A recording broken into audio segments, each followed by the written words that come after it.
Art class के YouTube channel पर आपका स्वागत करता हूं। मैं आज आप लोगों को एक्सरसाइज 1.2 इसके पहले हमने वीडियो में ये क्लास 10th का वीडियो है एक्सरसाइज 1.1 के बारे में चर्चा किया है। यहाँ पर एक्सरसाइज 1.2 के बारे में देखिए, यह है एक्सरसाइज 1.2। इसमें अभाज्य गुणनखंडों के बारे में चर्चा करते हैं। अभाज्य गुणनखंड, किसी भी संख्याओं को अगर हम अभाज्य गुणनखंड के बारे में तोड़ते हैं अभाज्य गुणनखंड के रूप में, तो कैसे तोड़ा जाता है उसको। अगर हम किसी भी संख्याओं को अगर टुकड़ों में विभाजित करते हैं तो उसमें हमें क्या करना होता है, संख्याओं को अभाज्य संख्याओं के रूप में तोड़ना होता है। इसमें अभाज्य संख्याओं के रूप में।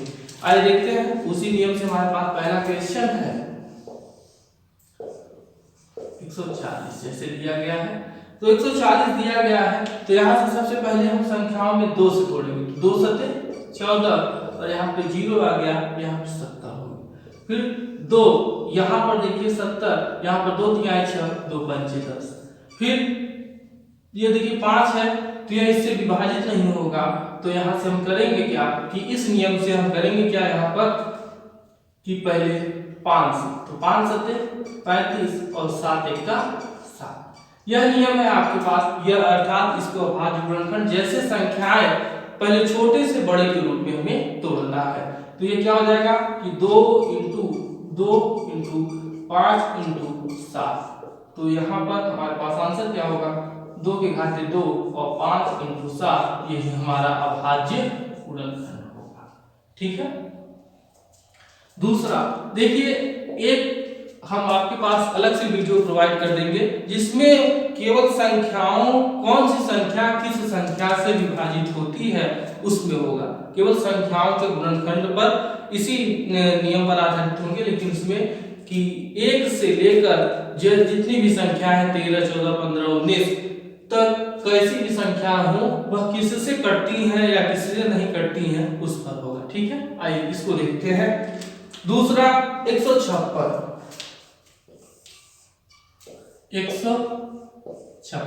तो सबसे पहले 2 से काटेंगे क्योंकि 6 है, लास्ट में क्या है 6 है, तो 2 सते 14 और 2 अठे 16, 2 तिहाई 6 और 2 9 18। फिर यहाँ से देखिए 3 से कटेगा, 3 एक का 3 और 3 त्रिक का 9, फिर 13 एक का 13। फिर यहाँ से क्या होगा, आपके पास गुणनखंड क्या होगा कि 2 इंटू 2 इंटू 3 इंटू 13 और यहाँ से हो जाएगा 2 के घाते 2 और 3 इंटू 13। यही क्या होगा आपका आंसर। यह हो गया आपका आंसर दूसरा क्वेश्चन का। पहले क्वेश्चन का आइए आप तीसरा देखते हैं। तीसरा में देखिए दिया गया है 38 25। 38 25 देखिए लास्ट में 5 है, तो हम सबसे पहले 5 से तोड़ेंगे इसको। तो 5 सते 35 और 3 इधर गया तो 3 इधर गया तो 32 हुआ और 5 छंग 30 और बचे हम 25। फिर 5 से 5 एक का 5 और एक इधर तो 2 इधर गए तो बचे हम 25 और फिर 5 यानी 15। 3 बचे 15 और 3 एक का 3। फिर हो जाएगा देखिए 3 एक का 3 और 3 सते 21 और 17 एक का 17। यह आपका गुणनखंड हो गया। अब गुणनखंड क्या है 5 5 3 3 और 17। तो क्या लिखेंगे गुणनखंड इक्वल टू 5 इंटू 5 और इंटू 3 इंटू 3 और इंटू 17। ठीक है। यह क्वेश्चन थे आपके पहले के सभी संख्याओं के आधारित क्वेश्चन। इसमें दिया गया था कि अभाज्य गुणनखंडों के गुणनफल के रूप में संख्याओं को दर्शाना। आइए दूसरा देखते हैं। देखिए दूसरा क्वेश्चन क्या कहता है कि पूर्णांकों के निम्नलिखित युग्मों के एचसीएफ और एलसीएम ज्ञात कीजिए तथा इसकी जांच कीजिए कि दो संख्याओं का गुणनफल एचसीएफ और एलसीएम के बराबर होता है। हमारे पास दो संख्याएं दी गई हैं, उसका एचसीएफ और एलसीएम ज्ञात करना है, फिर सिद्ध करना है कि इसका गुणनफल एचसीएफ और एलसीएम के बराबर होता है। आइए देखते हैं। देखिए हम पहले आप लोग फार्मूला देख लीजिए इसका दूसरे क्वेश्चन का।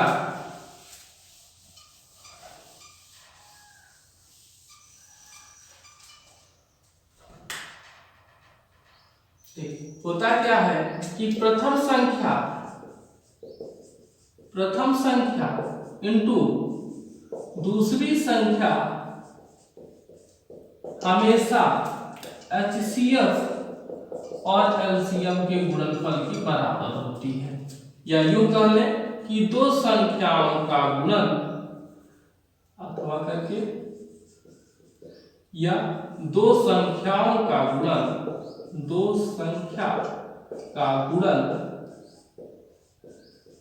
फल HCF और LCM के बराबर होता है। दो संख्याओं का गुणनफल HCF और LCM के बराबर होता है।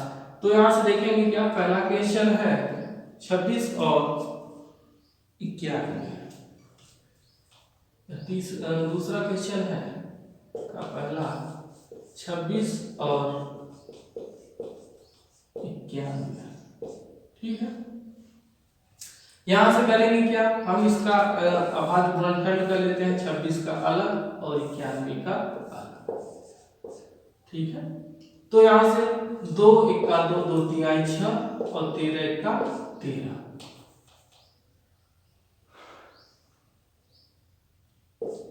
7 से काटेंगे, 7 1 का 7 और 7 3 21 और 13 1 का 13। यह हो गया गुणनखंड। क्या हो गया, गुणनखंड। अब यहाँ पर करना क्या है कि एलसीएम निकाल लेते हैं। पहले गुणनखंड गुणन कर लीजिए कि 26 और यह हो गया 91, 2 × 13 और यहाँ पर 7 × 13। देखिए जब लसा निकालते हैं तो लसा का तरीका क्या होता है कि जो संख्याएं मिल रही हो पहले उसको लिख लेते हैं, उसके बाद जो न मिल रही हो उसको भी लिख लेते हैं। ठीक है, फिर से देख लीजिए लसा का नियम, जो संख्याएं मिल रही हो पहले उसको लिख लेते हैं और फिर जो नहीं मिल रही है उसको भी लिख लेते हैं। तो क्या हो जाएगा, 2 से 14 और 14 3 42 का 2 और 14 का 14 और 14 और 4 18 182। मौस का देखिए नियम क्या होता है, मौस या इसको HCF कहते हैं और इसको LCM। मौसा का नियम क्या होता है कि जो संख्याएं केवल मिल रही हो वही आपका मौसा या HCF होता है। ठीक है, अब लास्ट में कहा है कि दो संख्याओं का गुणनफल HCF और LCM के बराबर होता है, उसको सिद्ध करना है। तो संख्याएं क्या है, प्रथम संख्या इनटू दूसरी संख्या equal to HCF equal to LCM। ठीक है, HCF इनटू LCM। तो यहाँ पर होगा क्या कि पहली संख्या हमारी क्या थी, 26 थी और दूसरी 91, और यहाँ पर पहली संख्या HCF हमारे पास 13 था और LCM 182। गुणा कर लीजिए,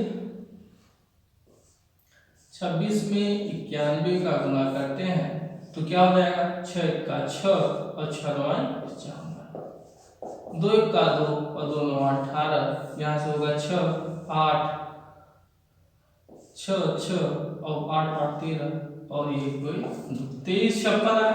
यहाँ से देखिए 23 56, अगर यह 23 56 आ जाता 23 66 आ जाता है तो ये इसके बराबर हो जाएगा। तो क्या करेंगे, 13 दूना 26, 13 अट्ठे 104 और 2 106, फिर यहाँ से हो जाएगा 10 13 का 13 13 और 10 23। तो क्या आया है, यह दोनों संख्याएं बराबर आई हैं, अतः दो संख्याओं का गुणनफल HCF और LCM के बराबर होता है। हमने यहाँ पर इस नियम को देखा है। आगे देखिए दूसरा और तीसरा क्वेश्चन इसका इसी विधि से लगाना है जैसे हमने लगाया है।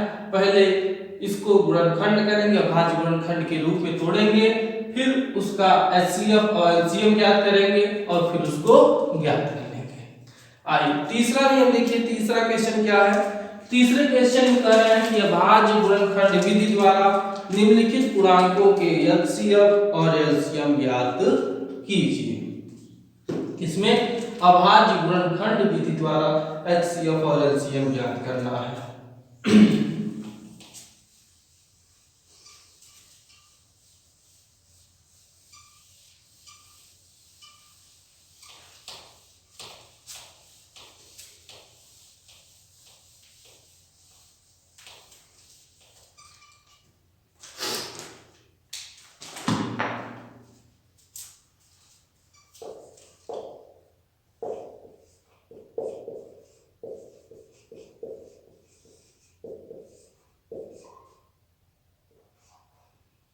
अभाज्य गुणनखंड विधि द्वारा इसका एचसीएफ और एलसीएम ज्ञात करना है ना। तो सबसे पहले हम अभाज्य गुणनखंड विधि सभी का अलग अलग कर लेते हैं। 12, 15 और 21। तो होगा क्या कि 2 छंग 12 और 2 तिहाई 6 और 3 एक्का 3। फिर यहाँ से 3 पचे 15 और 5 एक्का 5। फिर 3 सत्ते 21 और 7 एक्का 7।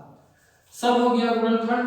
अब सभी संख्याओं को अलग अलग लिख लेते हैं। तो क्या हो जाएगा 12, 15 और 21। तो हो जाएगा 2 दूनी 4 और 3 12 और 3 और 25 15 और 3 सत्ते 21।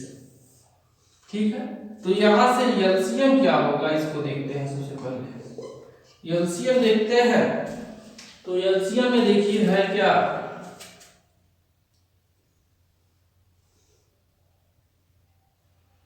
कि एलसीएम में हमारे पास है क्या। एलसीएम क्या कह रहे हैं कि एलसीएम आपके पास जो संख्या पहले मिल रही हो उसको लिखते हैं। तो एलसीएम क्या होता है जो संख्या पहले मिल रही हो। तो 3 मिल रहा है। फिर बाकी संख्या जो नहीं मिल रही है उसको लिख लेते हैं। तो 2 × 2 × 5 × 7 ये आपका एलसीएम हो जाएगा। 3 दूनी 6 दूनी 12 12 पंचे 60 और 6 सत्ते 42 420। और एचसीएफ क्या हो जाएगा कि जो संख्याएं मिल रही हो वही आपका एचसीएफ होता है। तो मिल क्या रहा है 3। तो 3 आपका एचसीएफ हो गया और 420 आपका क्या हो गया एलसीएम हो गया। यही आपका क्या था कि अभाज्य गुणनखंड विधि से एचसीएफ और एलसीएम निकालना। सबसे पहले अभाज्य गुणनखंड कर लेंगे और गुणनखंड करने के पश्चात एलसीएम जो कॉमन होगा पहले उसको उतार लेंगे। फिर जो बचेगा उसको भी उतार लेंगे। और एचसीएफ में जो केवल कॉमन होगा वही आपका क्या होगा एचसीएफ होगा। यह आपका था 3.1 तीसरे क्वेश्चन का पहला। अब इसका जो दूसरा क्वेश्चन है आप इसको दूसरे और तीसरे को सरल है इसी तरह कर सकते हैं। चौथा क्वेश्चन देखिए। चौथा क्वेश्चन आपका दिया गया है कि एचसीएफ दो संख्याओं का आपके पास एचसीएफ इतना दिया गया है। एलसीएम ज्ञात कीजिए।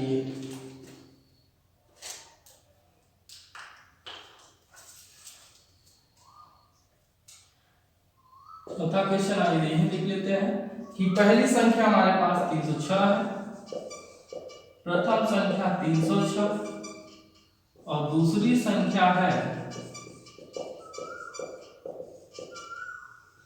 657 और एचसीएफ है 9 और एलसीएम हमें ज्ञात करना है। एलसीएम क्या करना है ज्ञात करना है।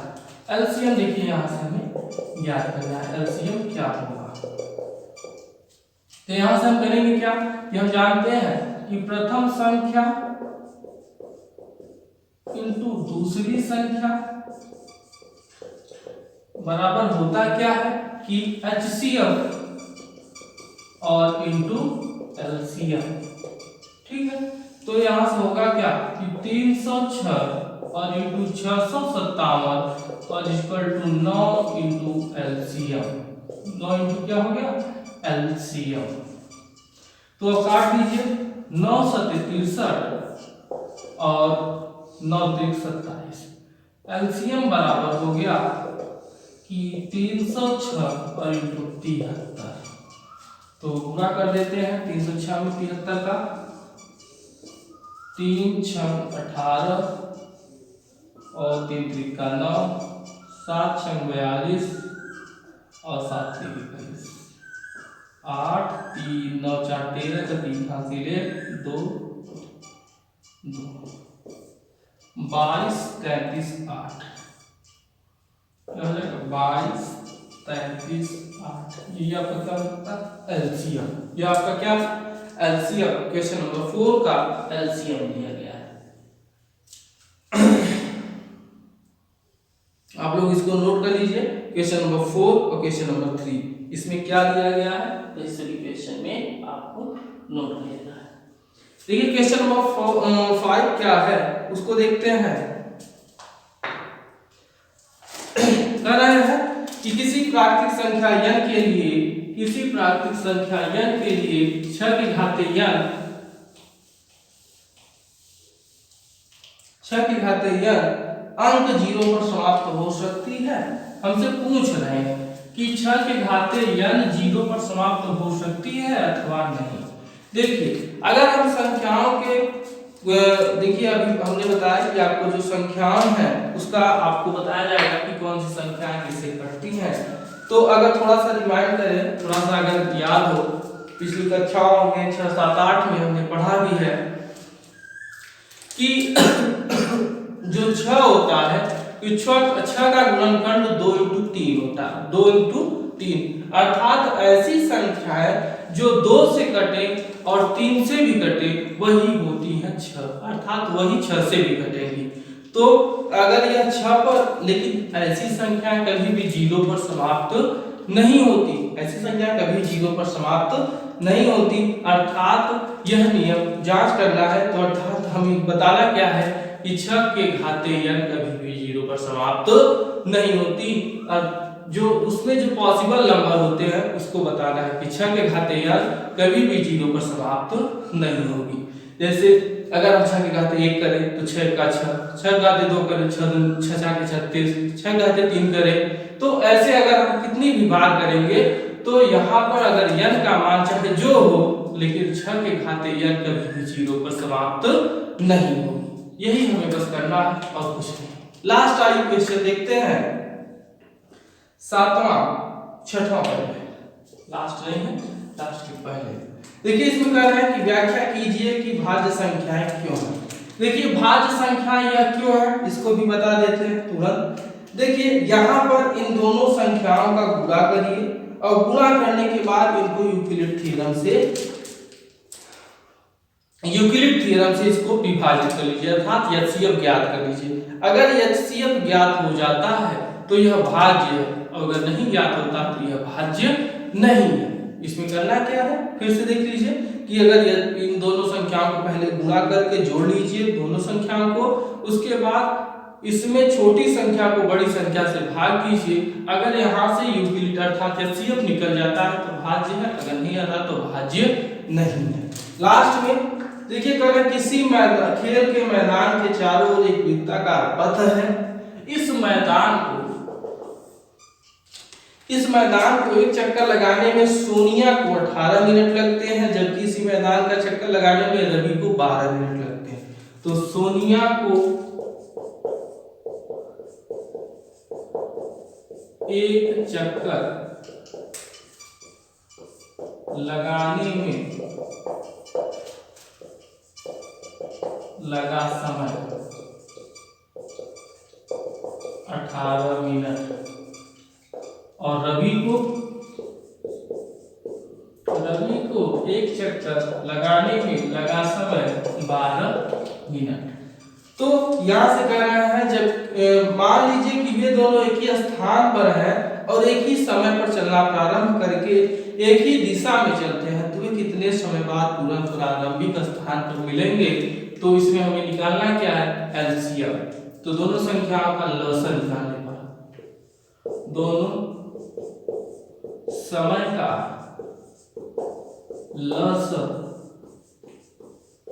एलसीएम